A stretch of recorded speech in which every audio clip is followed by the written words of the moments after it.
नमस्कार, मी Punjab duck. 13, 14, 15 August पर्यंत असंच दररोज वेगवेगळ्या भागात पाऊस पडणार आहे म्हणून हा अंदाज सर्व शेतकऱ्यांनी लक्ष द्यायचा. पण सोलापूर जिल्हा, बीड जिल्हा, लातूर आणि धाराशिव जिल्ह्यातल्या शेतकऱ्याला सांगू इच्छितो की तुमच्याकडे मात्र 15 आणि 16 ऑगस्टला चांगला पाऊस येणार आहे म्हणून तुमच्यासाठी एक आनंदाची बातमी.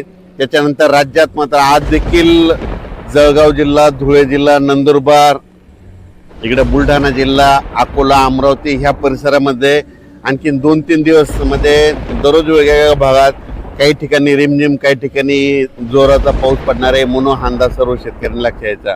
राज्यात सांगायचं झालं तर पश्चिम महाराष्ट्राकडे फक्त थोडाफार सरीव सरी येतील म्हणून हा अंदाज लक्ष द्यायचा. कोकणपट्टी आणि घाटमाथ्याचा पाऊस मात्र ते चालूच राहील. पुण्याकडं, नाशिककडं सरीव सुरुवात होईल म्हणून हा अंदाज पुणेकरांनी, नाशिककरांना अंदाज लक्ष द्यायचा. पण राज्यात मात्र आज 12 ऑगस्ट, 13, 14, 15च्या दरम्यान वेगवेगळ्या भागात दररोज, सर्वदूर नाही पण वेगवेगळ्या भागात पाऊस पडणार आहे. सगळ्यात जास्त विदर्भाकडे जास्त पाऊस असणार आहे म्हणून विदर्भातल्या शेतकऱ्यांना अंदाज लक्ष द्यायचा.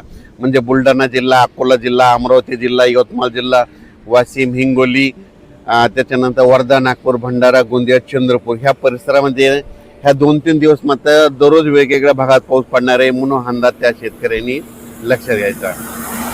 त्यानंतर नांदेड जिल्हा, लातूर जिल्हा, परभणी जिल्हा, हिंगोली, बीड, जालना, संभाजीनगर या परिसरामध्ये आज मध्ये 12-13 तारखेला आज दुपारनंतर रात्रीच्या चांगला जोराचा काही काही ठिकाणी पाऊस पडणार आहे म्हणून हा अंदाज परभणी, जालना शेतकऱ्यांनी लक्ष द्यायचा.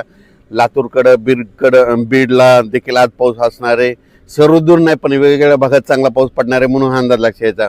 आणि सोलापूर, लातूर, धाराशिव, नांदेड आणि ह्या परिसर, त्याच्यानंतर सांगोला, पंढरपूर मात्र 15-16 ऑगस्टला, म्हणजे 15 ऑगस्टला चांगला तिकडे पाऊस पडणार आहे म्हणून त्यांनी देखील हा अंदाज लक्ष द्यायचा.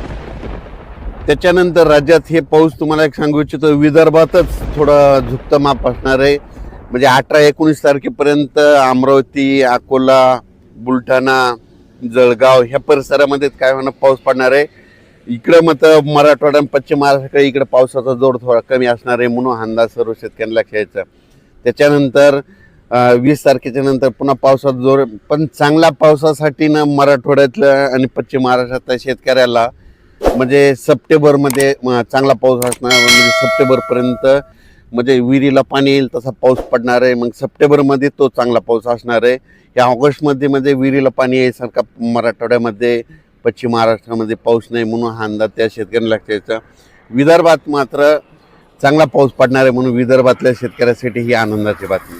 आज देखील आज 12 ऑगस्टला परभणी जिल्ह्यात, बीड जिल्ह्यात, जालना जिल्ह्यात, हिंगोली जिल्ह्यात, वाशिम जिल्ह्यात, नांदेड जिल्ह्यात बऱ्याच ठिकाणी आज 12, 13, 14च्या दरम्यान पाऊस पडणार आहे म्हणून अंदाज लक्ष द्यायचा. त्याच्यानंतर तेलंगणात देखील विखुरलेल्या स्वरूपाचा पाऊस असणार आहे म्हणून तेलंगणा, कर्नाटकच्या शेतकऱ्यांनी अंदाज लक्ष द्यायचा. कोल्हापूरकडे सरीव सुरू राहतील. त्याच्यानंतर जे कोकणपट्टी घाटमाथ्याचा पाऊस ते मात्र ते चालूच राहील म्हणून कोकणपट्टी घाटमाथ्याच्या शेतकऱ्यांना अंदाज लक्ष द्यायचा. पुणेकडे देखील सरीव सुरूच राहील. काही ठिकाणी रिमझिम पाऊस पुण्याकडं, नाशिककडे ते पाऊस चालूच राहणार. दिंडोरी, नाशिक तिकडे देखील पाऊस सरीव चालूच राहील म्हणून हा अंदाज लक्षात घ्यायचा. राज्यात मात्र हे आता 12, 13, 14, 15 ऑगस्टच्या दरम्यान विदर्भाकडे थोडं झुकतं माप राहणार आहे. मराठवाड्याकडे थोडं कमी राहणार आहे. पश्चिम महाराष्ट्राकडे कमी राहणार आहे. त्याच्यानंतर 16-17 तारखेपर्यंत राज्यात हे पावसाचं वातावरण राहील. त्याच्यानंतर थोडं पुन्हा कमी होईल म्हणून हा अंदाज लक्षात घ्यायचा. अचानक वातावरण बदल झाला तर परत एक मेसेज दिला जाईल. धन्यवाद.